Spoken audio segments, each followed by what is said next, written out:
जय माता दी, जय मां कामाख्या।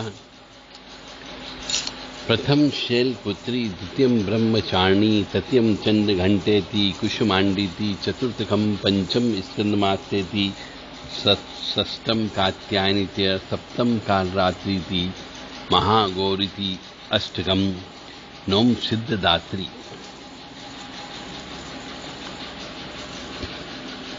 नौ रात्रि में हम 9 देवियों को याद करते हैं।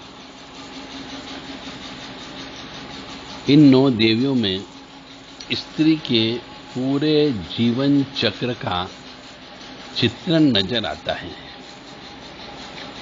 यदि हम गहराई से इसको देखें और इनका अध्ययन करें,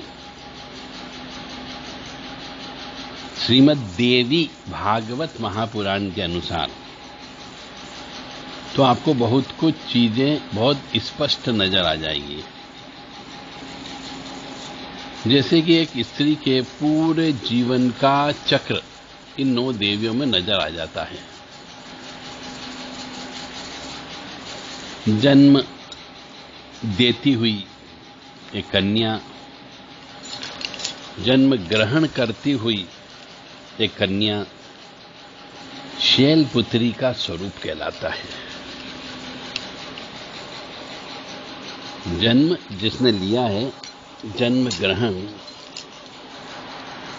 करती हुई कन्या जो है शैलपुत्री का रूप में है।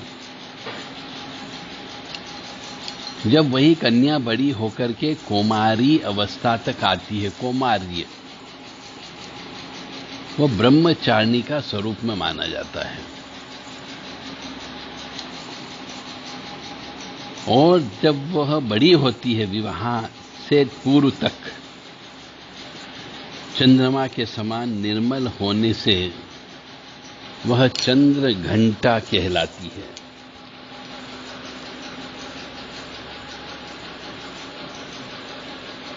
और जब वही स्त्री विवाह उपरांत नए जीव को जन्म देने के लिए गर्भ धारण करती है, तो वह कुष्मांडा स्वरूप में होती है। और संतान को जन्म देने के बाद वही स्त्री स्कंद माता के रूप में हो जाती है। फिर वही स्त्री संयम और साधना को धारण करने वाली स्त्री कात्यायनी के रूप में कहलाती है। और अपने संकल्प से पति की अकाल मौत को भी जीत करके लेने से वह कालरात्रि जैसी कहलाती है। और संसार, कुटुंब ही उसके लिए संसार है। इसका उपकार करने के लिए वह महागौरी हो जाती है। और धरती को छोड़कर जब स्वर्ग जाने का प्रयास करती है, प्रयाण करने से पहले संसार में अपने जितने भी संतान, पोते पोती होती हैं, पुत्र पुत्रियां होती हैं, उन संतानों को सिद्धि का आशीर्वाद देने वाली वही स्त्री सिद्धिदात्री हो जाती है। यानी एक बच्ची का जन्म जब होता है,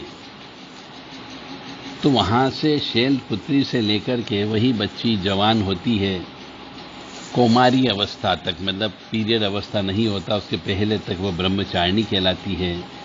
और पीरियड होने से लेकर के जब वह विवाह होने तक वह चंद्रघंटा कहलाती है। और फिर विवाह होने के बाद में जब बच्चा पैदा करती तो कुष्मांडा के रूप में आ जाती है। फिर जन्म देने के बाद वही श्री स्कंद माता कहलाती है।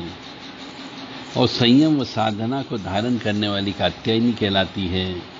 और फिर पति को अकाल मौत से बचाने वाली महागौरी कहलाती है। और फिर जब अपनी इस संसार को छोड़ करके जाने को होती तब सभी को आशीर्वाद देके जाती है, उसे जो है वह सिद्धिदात्री हो जाती है। बहुत ही सुंदर वर्णन ये श्री देवी भागवत महापुराण में किया गया है। इसीलिए इन 9 दिन में हम शक्ति पूजा करते हैं। इन 9 दिन में हम स्त्री की ही पूजा करते हैं, जिसको हम नवरात्रि कहते हैं। तो मनुष्य को अपने जीवन में कहते हैं स्त्री पर हाथ नहीं उठाना चाहिए। ये भी श्रीमद् भागवत महापुराण कहता है, स्त्री पर हाथ उठाने का मतलब हो गया आपने साक्षात जगत जननी यानी स्त्री पर हाथ उठाया। बहुत से मनुष्य स्त्रियों को गाली देते हैं, बहुत से मनुष्य अपनी धर्म पत्नी पर हाथ उठाते हैं, बहुत से मनुष्य शराब पीकर के मारपीट करते हैं। ऐसे मनुष्य जिंदगी में कभी भी देवी कृपा प्राप्त नहीं कर सकते। जो भी मनुष्य इस शरीर रूप में रहकर के स्त्री के ऊपर हाथ उठाता हो, स्त्री के ऊपर गाली गलौज करता हो, स्त्री का अपमान करता हो और स्त्रियों से नफरत करता हो, उसको कभी भी देवी कृपा प्राप्त नहीं हो सकती। इसलिए स्त्रियों का मान सम्मान करें, चाहे वो कन्या रूप में हो, चाहे वो कुंवारी कन्या के रूप में हो, चाहे वो यौवन अवस्था वाली हो, चाहे वो विवाहिता स्त्री हो, चाहे उसके बच्चे पैदा न होते हो तो भी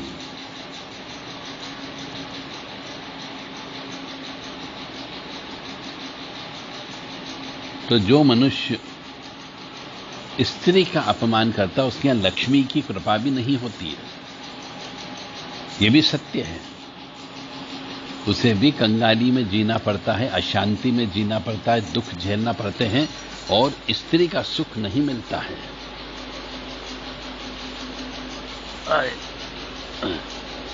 इसलिए स्त्री